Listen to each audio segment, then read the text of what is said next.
The first thing I want to jump into is this test that I set up for the top of funnel objective a few days back.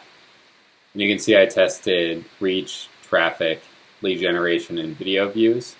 And my goal of this was to figure out what the cheapest way was to build my audience for retargeting. You can see I've already turned off the reach and the traffic objective, and I'll show you why I made that decision. So the ways that I'm building my retargeting audience is if someone watches 10 seconds of a video or more, or if they click anything or engage with my ad in any way. So if I can go here and I go into the video engagement metric, I'm really looking at the cost per 10-second video view. Obviously the video views objective is going to be generally the cheapest for this. I've optimized it for through plays. So you can see I'm at about 4 cents per through play. So the video views objective is the cheapest way to build my audience through the video views. But I also want to look at my cost per click, because if my cost per click or other ways to generate that retargeting audience are less than 3 cents, then maybe one of the other objectives would be better. So I can switch over here. I switch over to performance and clicks. And I'm actually going to look at all clicks, because I'm retargeting anyone who either clicks to my website or to my page or clicks on the ad at all. And we can still see under the traffic objective is the cheapest one because Facebook is optimizing for that. But we're still looking at 13 cents per click to build that audience. So that's ultimately why the cheapest way it looks like to build my audience is to use 10-second video views and to use that objective. Now you'll see I left the lead generation objective on, and the reason for that is there's only been 443 people reached so far, so I can't really come to any kind of conclusion. I'm trying to see if I can get leads right at the top of the funnel right away from motivated sellers. But you can see the reason that the reach is so low is that the CPM, which is the cost per 1,000 impressions, is super high. So it's almost 10 times as high as some of these other objectives, so I'm getting very little reach. I'm going to run this till about 1,500 impressions and see what happens. Now the other thing that I looked at is I went into the breakdown here, and I looked at the age breakdown for each of these ad sets. So with housing ads, Facebook is not going to let you target a specific age range. You're not allowed to pick that, but certain mediums may appeal more, or certain objectives may appeal more to my target age range. Generally, anyone in the younger age brackets, especially 18 to 24, but probably even 25 to 34, is really not going to be a motivated seller. So it's a bit of a waste of money for me to be spending money targeting those people. Again, I can't pick that with the special ad category, but I can try to optimize for it. And you can see the video views objective is not spending too much on the younger age demographic. It does pick up a little bit here, but it is kind of heavier towards, you can see the spending here is heavier towards the older age demographic, which is what I want.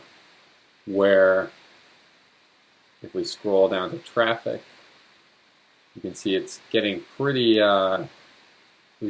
heavily served to the younger demographic and less to the older demographic. So that was another reason I didn't want to pick this objective. If my video views were all going to 18 to 24-year-olds, maybe I would have changed what I would have done with this objective here. And then if you look at reach, I'm kind of running into a similar issue with reach, where the high targeting is going to 25 to 34. Again, not too likely to be a motivated seller at that point. It's possible, but not as likely. And the other reason I left this lead generation objective on is that you can see here it's actually doing pretty well at spending actually the majority of the money towards the 45 to 65 plus demographic. So that's another reason I wanted to leave it on, see what happens. And you can also, if we scroll over here, we can see that the cost for the link click CTR for people ages 65 and older for the lead generation objective. Again, it's only been served to 136 people, so it's hard to be definitive, but that's a really high link click CTR. That means 1 in 20 people who are seeing my ad are clicking the button that brings them to the lead form. Now they haven't converted yet, but that's what we're kind of seeing there.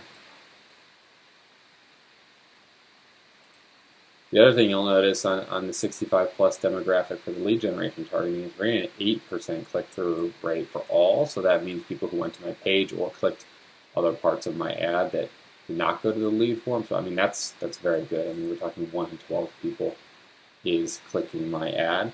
So again, the other reason I'm keeping the lead generation objective going. Now jumping over to this other campaign that I modified.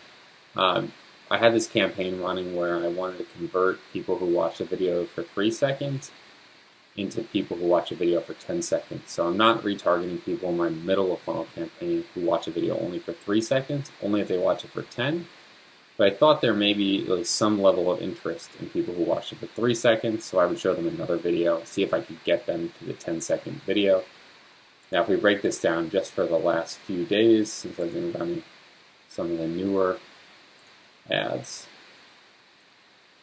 you can see I'm at 7 cents per through play. So for now, I went through and I actually decided to turn off this ad set. And the reason for that is if we go back over to my other campaign here, clear the breakdowns, we can see that I'm getting through plays here for 4 cents. So I thought I would actually save money by kind of retargeting people who watch for 3 seconds, but right now that doesn't seem to be the case. So I turned that off for now. So these are the changes I've made just today on the ad account just to tweak things a bit and try to lower my costs, build my audience. I'll keep you guys posted on any new changes that I made.